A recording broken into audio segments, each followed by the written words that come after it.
Support comes from the Missouri Forest Products Association. Missouri produces wood pallets, railroad ties, white oak barrels, hardwood floors, and more. Details on the variety of products made in the state are at choosewood.com.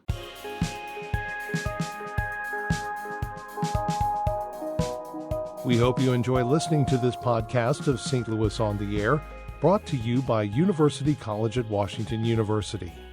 With undergraduate and graduate programs, part-time, evening, and online. University College at Washington University, offering world-class education within reach. Welcome to St. Louis on the Air. I'm Don Marsh. Today we're talking with the folks from the Grannie Family Story Celebration. As the name implies, it's a project to encourage youngsters to compile and preserve family histories while they can. They're then encouraged to write about them. The best of the stories are published by the folks at Grannie Annie. Joining us are Connie McIntyre, Executive Director of the Grannie Annie Family Story Celebration, who joins us by phone from Colorado. Fran Hamilton is the organization's Associate Director. She is with me in studio, along with Aidan McCoy, a sixth grade student in Webster Groves. His story was published this year. Thank you all so much for being with us. Thank you for having us, Don. I always know it's the holiday season when I talk to Fran and Connie. Every year. It's been a lot of fun. Connie, let me start with you. We've plowed this ground before, but there are always people out there who may not be familiar with Grannie Annie. Tell us why you think preserving these family histories is important. Well, as you said just a moment ago, Don, the opportunity to save these stories is limited. So the sooner we can get them down on paper, the more likely we are to be able to share them with current and future generations. And of course, the value of the family stories is one thing that I'm sure we'll talk about more this morning. And in addition to that, the Grannie Annie involving young people in the writing of the stories brings an educational component to the which has its own benefits in many ways. Teachers like the Grannie Annie because it helps them teach the skills they're wanting to teach to their young students.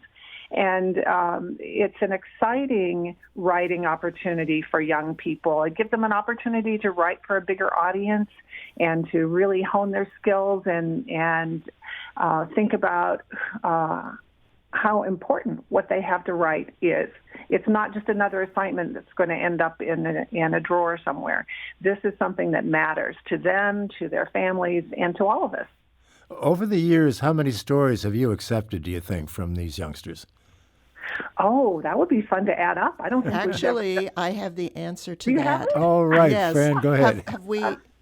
Well, I'm not sure how many we've accepted. We have published 455 stories. And they have taken place in 64 countries on 6 continents over a span of nearly 400 years.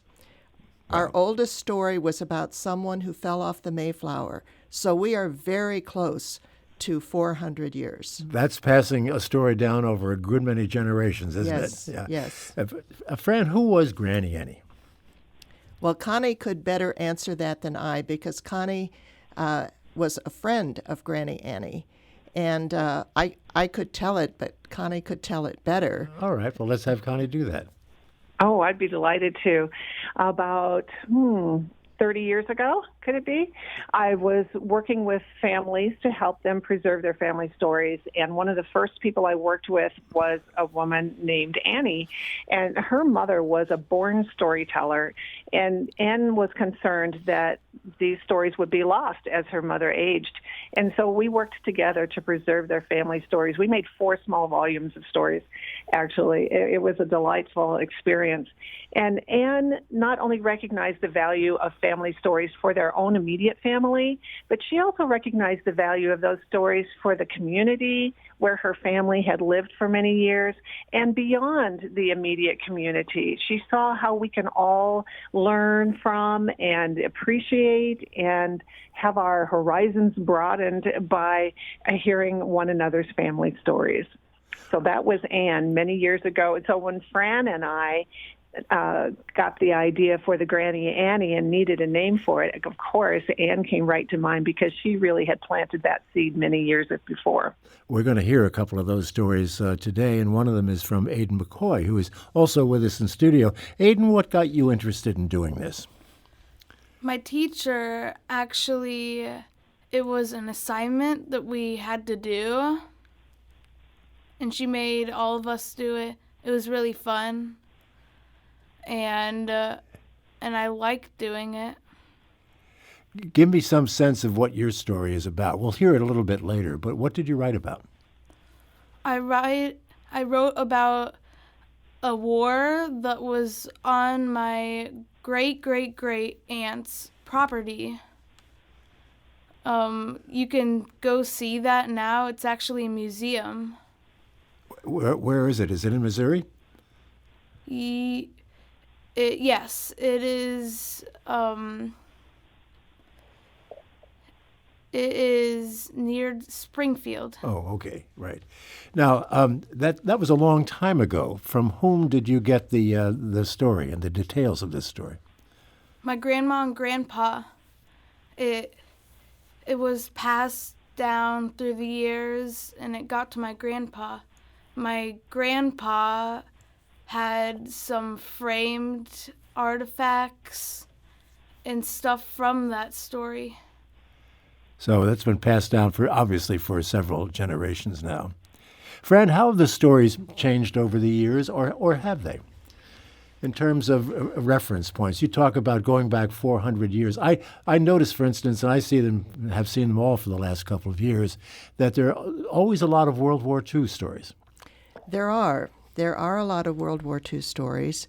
One thing we noticed, well, when we first started doing this, we sort of had to define what is history. We wanted historical stories, and how old did a story have to be considered history?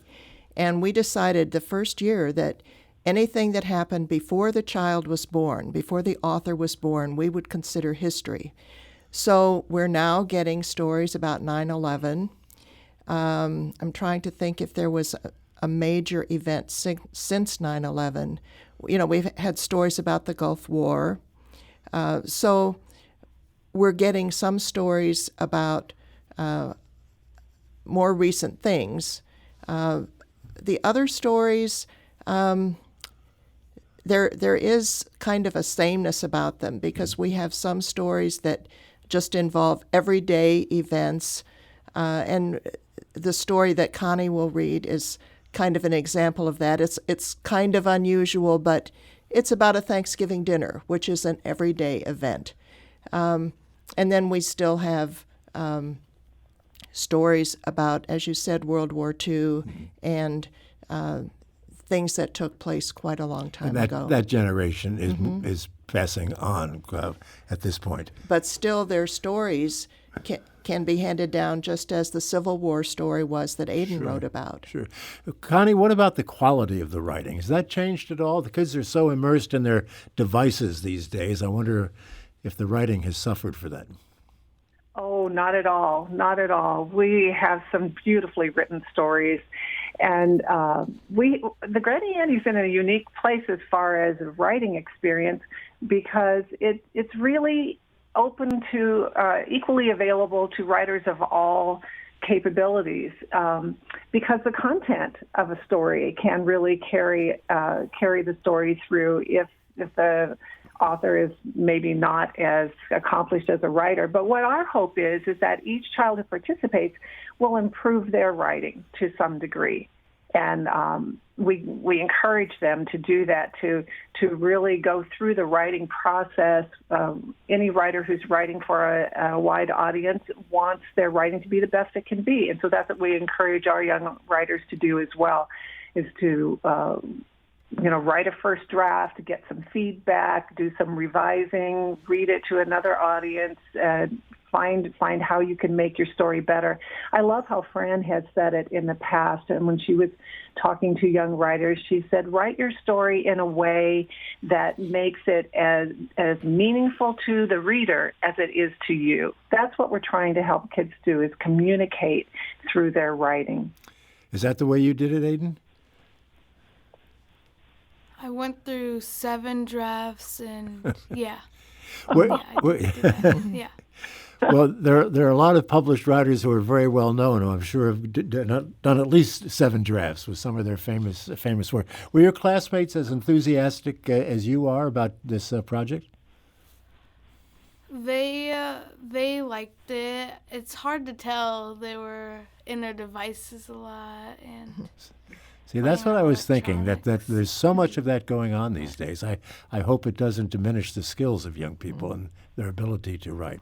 Well, let's give a listen to your Civil War story. Anything you want to say about it before we listen to it, Aiden? It will tell everything. It's self-explanatory then, Yeah, huh? so- All right, let's listen to your Civil War story. Bloody Hill. My name is Olivina Ray. Most people call me Olivia, and I am 6 years old. I was not frightened by the war at all, but after the battle on Bloody Hill, my mind changed. One day I was playing with my 6 siblings on the porch, and suddenly a soldier marched up the yard and shouted at me, "Get the heck inside! There's going to be a battle, and we're taking over your land." He barked with an accent. More soldiers were behind him, preparing for the battle of their lives. Most of the children scrambled into the cellar, but I managed to stay upstairs with the adults in all of the chaos. The house was crowded enough when there weren't soldiers around, but now they turned our humble home into a medical center with soldiers crawling around every inch. I got to see the battle from our front porch while sitting on my grandpa's favorite rocking chair. I saw movement in the corn, but I didn't tell anyone. The soldier yelled at me before, found me and my grandpa, and escorted us to the cellar door and pushed us hard into safety. It was loud outside because of the gunfire, cannons, and men wailing. But in the cellar, those noises were amplified. I couldn't sleep or think. It looked like my grandpa couldn't either. We had enough.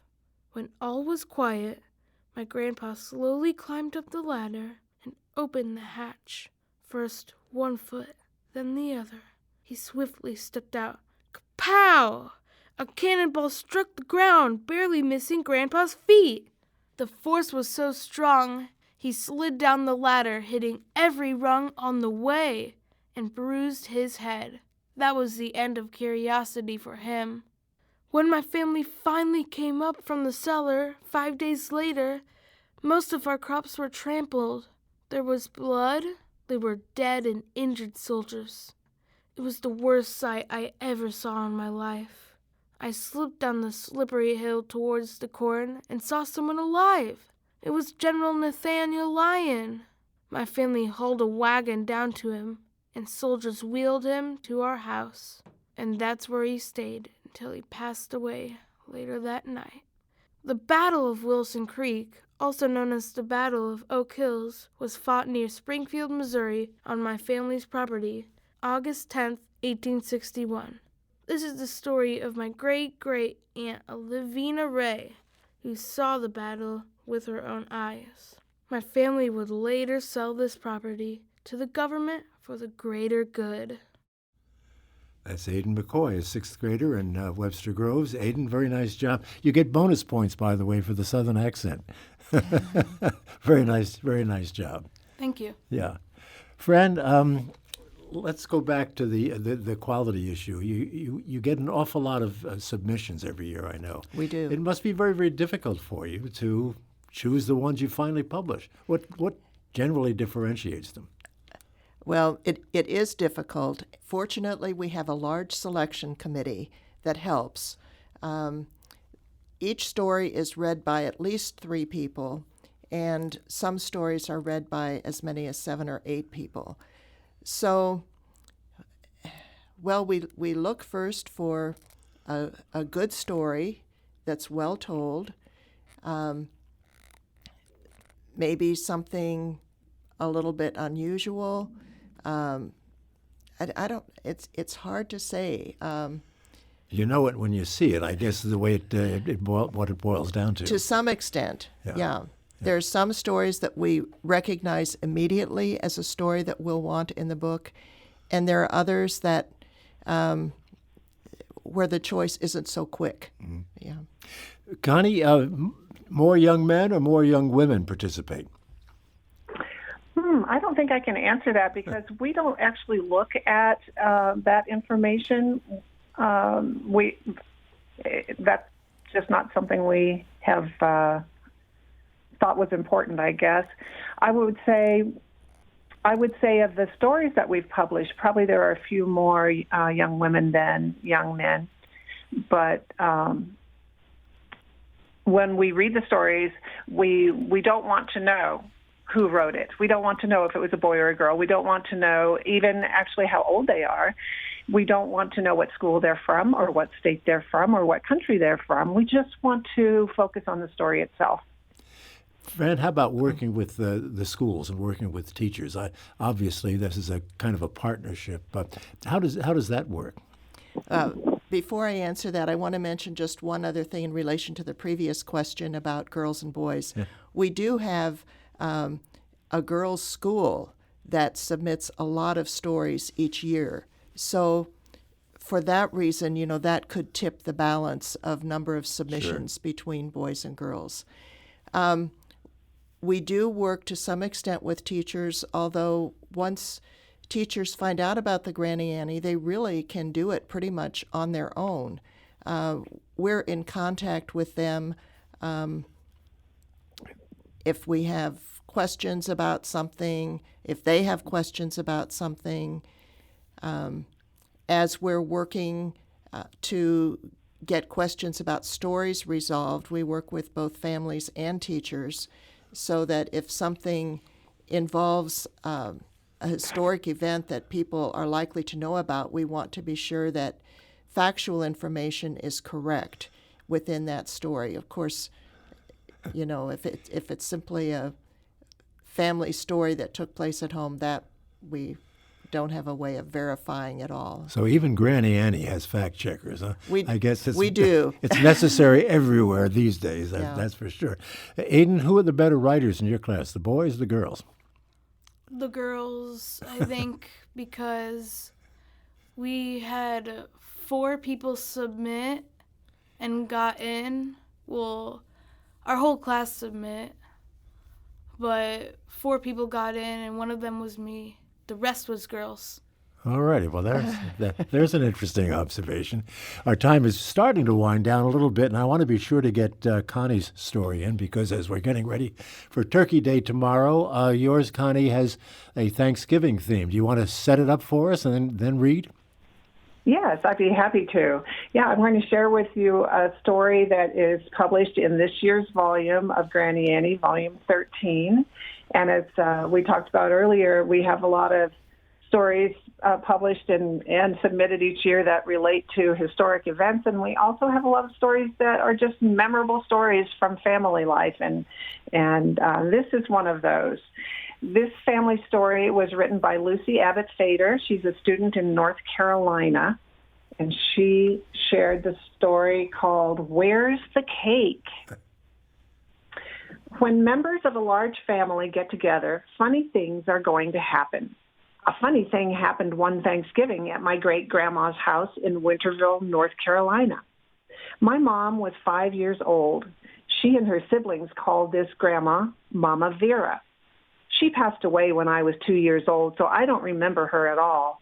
However, my mom said Mama Vera could make a great Thanksgiving feast.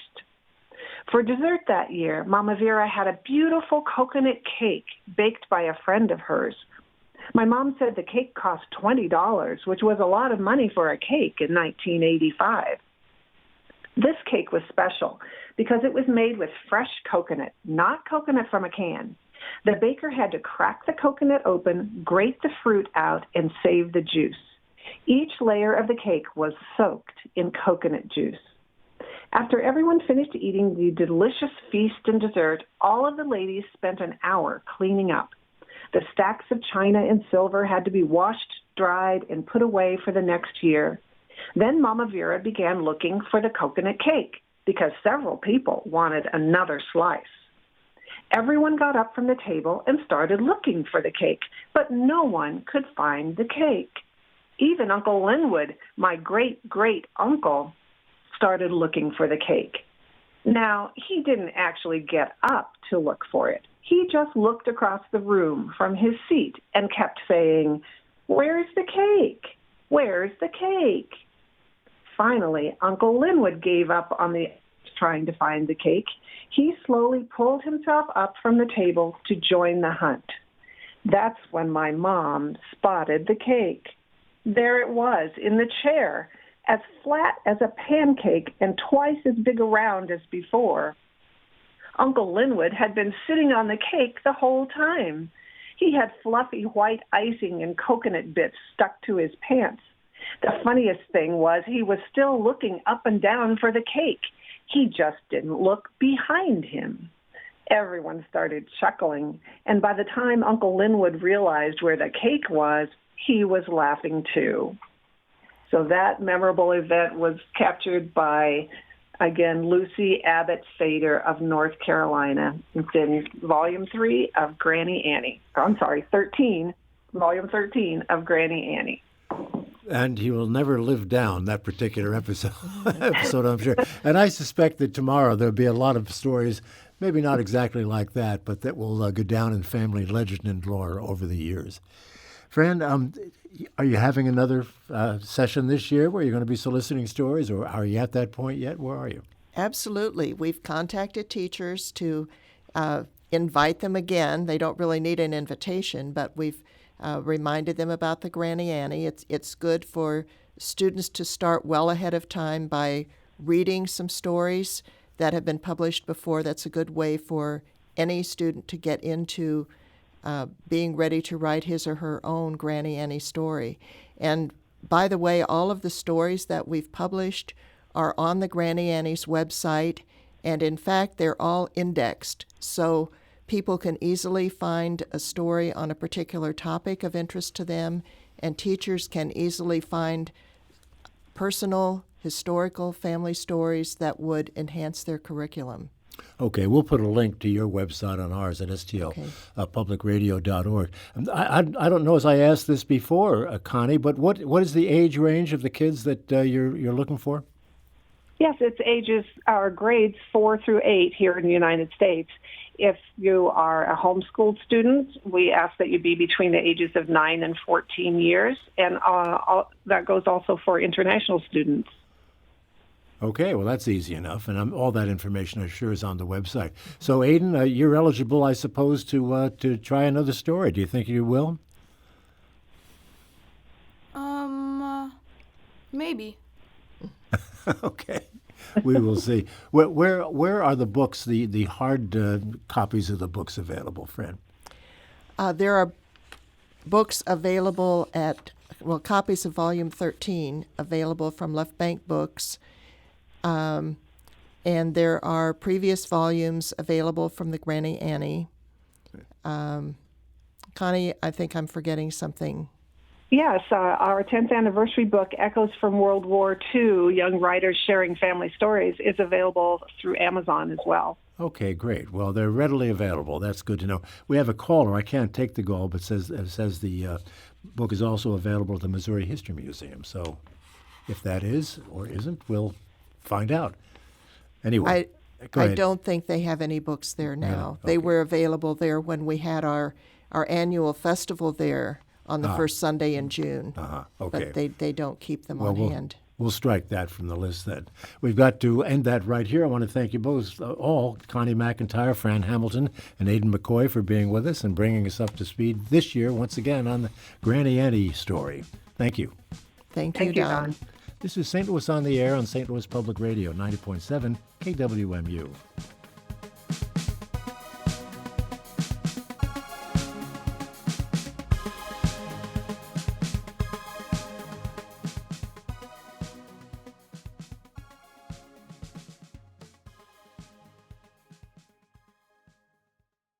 Support comes from the Missouri Forest Products Association, committed to conservation and careful management of the state's forests to make them more resilient and better habitats for wildlife.